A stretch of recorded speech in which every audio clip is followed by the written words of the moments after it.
We found it. Now the real work begins.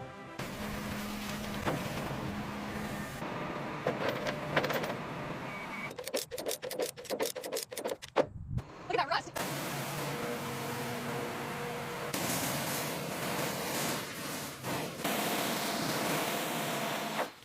The first step is always the most satisfying, washing away decades of grime to see what's underneath.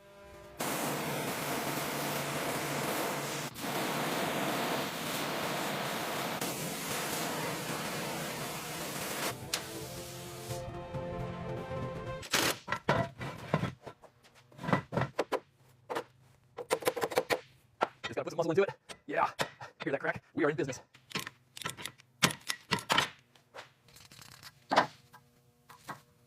And there it is, the rear brake disc is finally off. That took some serious effort, but look at the corrosion underneath.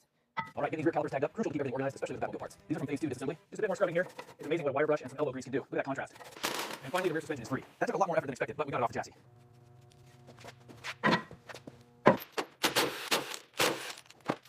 Got the last bolt off. Okay, easy now. Bring the cart down. We'll label this as the exhaust assembly and set it aside here on the pallet. It's heavier than it looks. Look at the difference already. We're finally getting through the corrosion on these drive shaft bolts. These haven't moved in decades. Okay, perfect. One down. Now for the next one. Step by step, we're bringing this legend back to life. These seats are rough, but they're finally out and tagged. Decades underwater really took its toll, but we can fix this. All right, guys, we finally got the console separated. You can see where the clip snapped. We're definitely going to need to address this wiring loom. There we go. Finally managed to break that seal. That is one heavy piece of metal.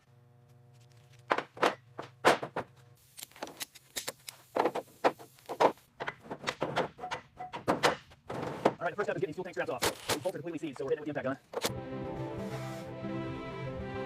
All right, that is finally out of there.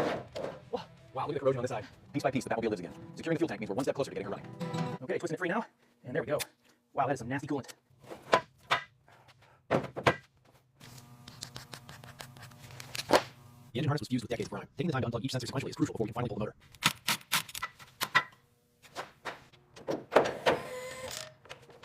All right, the hoist is in position. Now we just need to secure these chains to the engine mounts, and we can start lifting this beast out of here.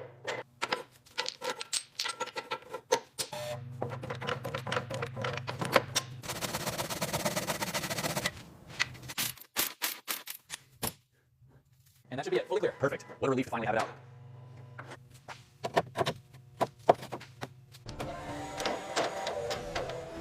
That went smoother than expected. One step closer to firing her up.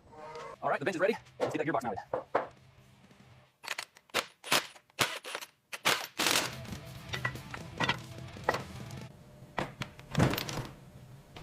And that is perfectly balanced. Now we can finally start the teardown process. All right, the extraction is complete. Now for the teardown. Let's see what we're working with inside the gearbox.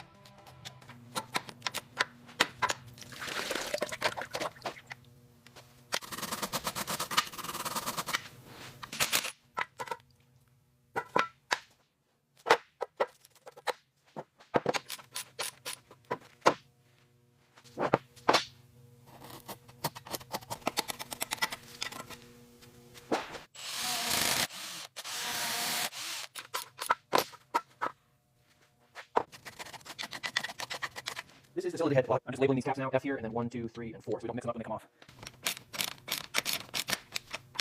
Look at that corrosion.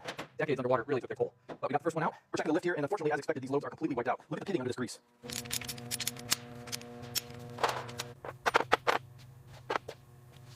All right, making sure we mark these caps 1 and 2 so they go back in the correct orientation. All right, let's get these main caps off. This first one is always the tightest.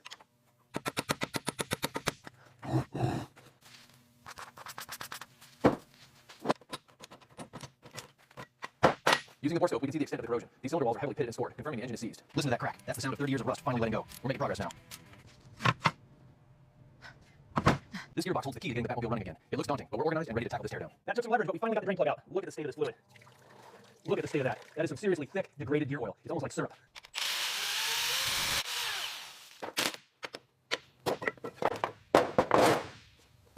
All right, let's get this main shaft out of here. Look at all that corrosion. Now for the satisfying part, cleaning up this mess. All right, slowly but surely we've got the input shaft out. Look at the condition of those gears.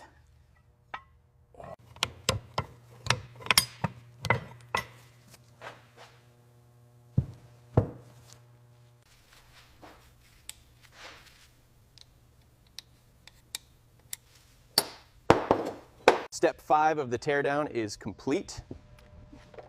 It's It's strangely satisfying seeing it all laid out like this. The rust goes deep, but the structure seems okay here. Check that inner tooth though. That looks like a stress fracture. This bearing is completely toast. We're going to need a full replacement kit. All right, let's check these shift forks. We're looking for any signs of bending or excessive wear on the pads. This one looks pretty rough. All right, let's check the clearance on the synchronizer. We need to make sure it's within spec before we reassemble. Looks like we're sitting right at 5 thousandths here.